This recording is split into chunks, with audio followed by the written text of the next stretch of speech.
En við ætlum að byrja á því að líta yfir kjörtímabilið sem að ljúka og rifja upp hvers vegna við göngum til kosninga nú í haust en ekki næsta vor eins og venjan býður. Ríkisstjórn Framsóknarflokks og Sjálfstæðisflokks var til í sumarbústað, þar sem Sigmundur Davíð Gunnlaugsson og Bjarni Benediktsson fundu sameiginlegan flöt á stefnumálum sínum. Viðræðurnar bárust inn í útvarpsþátt á Bylgjunni, þar sem formennirnir fengu óskalag.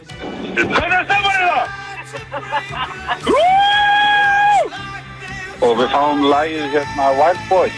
Wild Boys, never losing.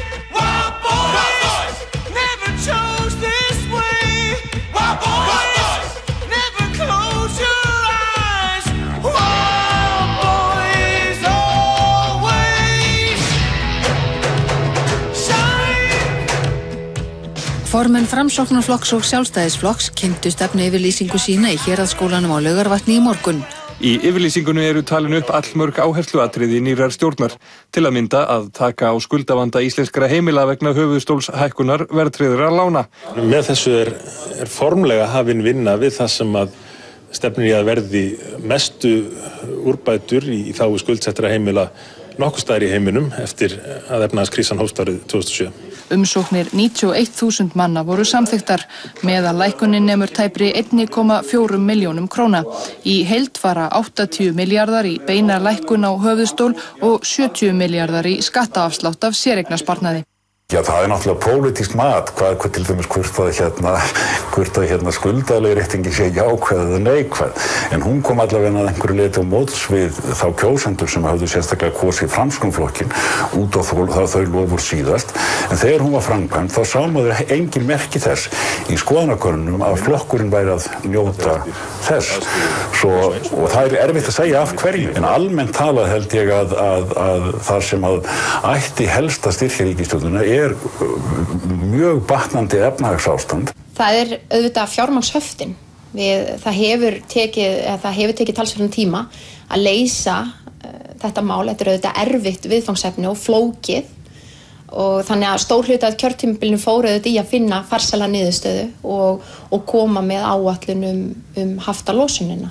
Það hefur ýmislegt gengið okkur í haginn undanfarið. Hagvöxtur hér er auðvitað með ágætum núna, atvinnuástandið mjög gott, ferðaþjónustan er í miklum blóma og skapar hér miklar gjaldeyristekjur sem að skipta verulegu máli.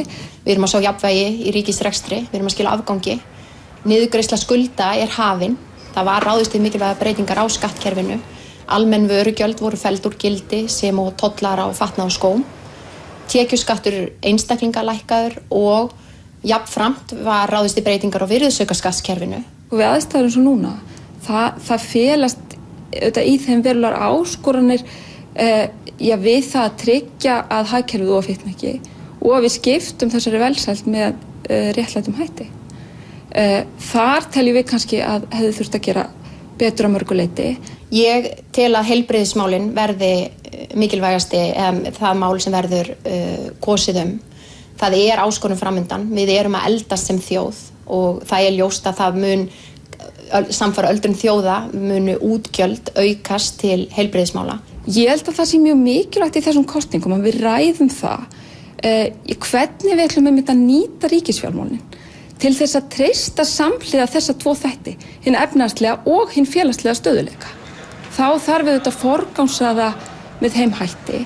Þættir eins og grundvallar velferðarþættir eins og öruggt húsnæði, raunverulegt aðgengi allra heilbrigðis og menntakerfinu sé tryggt og þetta sé fjármagnað með réttlátu skattkerfi sem dreifir byrðunum. Almennt talað þá hins vegar hafa mál gengið Íslendingum svona frekar vel í haginn og efnahagsástandið hefur verið að batna og maður skildi ætla að ríkisstjórnin stæði vel vegna þess. En hún hefur tapað miklu fylgi frá síðustu kosningum og þetta er reyndar algengt bæði hér og hefur verið í nágrannalöndunum og það hefur verið svona vaxandi tilhneiging að stjórnarflokkum sé refsað í kosningum bæði þegar það gengur illa en líka þegar það gengur vel. Þannig að kjósendur virðast einfaldlega síðar í árin og áratugina vera kröfuharðari gagnvart stjórnmálamönnum heldur en reyndin var áður. En ríkisstjórnin hefur líka lent í mótbyr. Ég get ekki fyllilega staðið við það að láta fara fram þjóðaratkvæðagreiðslu það hvort að við höldum áfram viðræðum við Evrópusambandið vegna þess að það pólitískur ómöguleiki til staðar. Á milli 7 og 8.000 manns komu saman á Austurvelli í dag þar sem þess var krafist að þjóðin ákvæði hvað gera eigi varðandi aðildarviðræður að Evrópusambandinu. Utanríkisráðherra afhenti nú síðdegis formanni Evrópusambandsins bréf þar sem fram kemur að ríkisstjórnin líti svo á að Ísland sé ekki lengur í hópi umsóknarríkja. Hún fari þess á leit við ESB að sambandið taki hér eftir mið af því. Gísli Freyr Valdórsson, fyrrverandi aðstoðarmaður Hönnu Birnu Kristjánsdóttur innanríkisráðherra, var í dag dæmdur í 8 mánaða skilorðsbundið fangelsi í lekamálinu. Hanna Birna Kristjánsdóttir hætt sem innanríkisráðherra. Hún sat ekki í ríkisstjórnarfundi í morgun og hvatti starfsfólk ráðuneytisins í dag. Auðvitað gerðum við öll mistök, en ekki þannig að það sé eitthvað sem ég þurfa að fara yfir. Illugi Gunnarsson, menntamálaráðherra, segist ekki hafa veitt Orku Energy óeðlilega fyrirgreiðslu.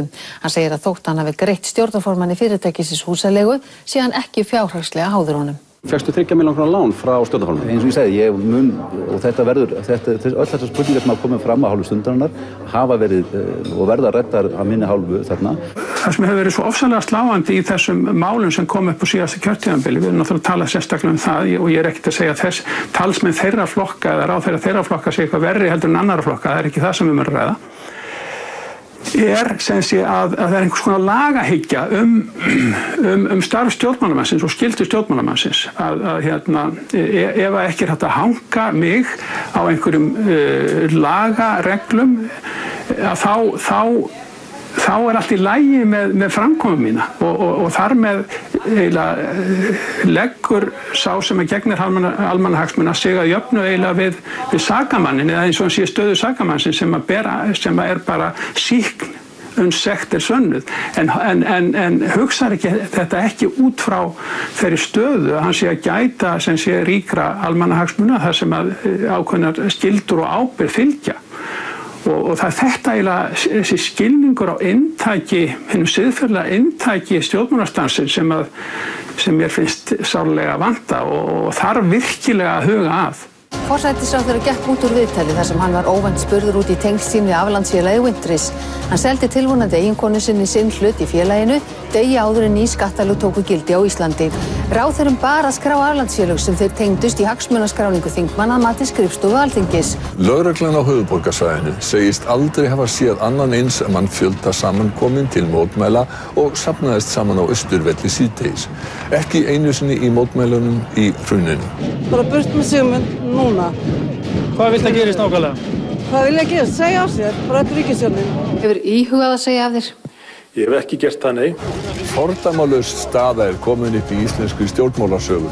Forseti Íslands kveðst hafa synjað forsætisráðherra heimild til að rjúfa þing. Forsætisráðherra neitar því að hafa borið upp formlega tillögu þingrof. Já, eins og afstaða mín gaf til kynna, þá taldi ég það ekki við hæfi að forsetaembættið væri notað í slíkum aflraunum frá 1 klukkustund til annar milli forystumanna stjórnarflokkanna.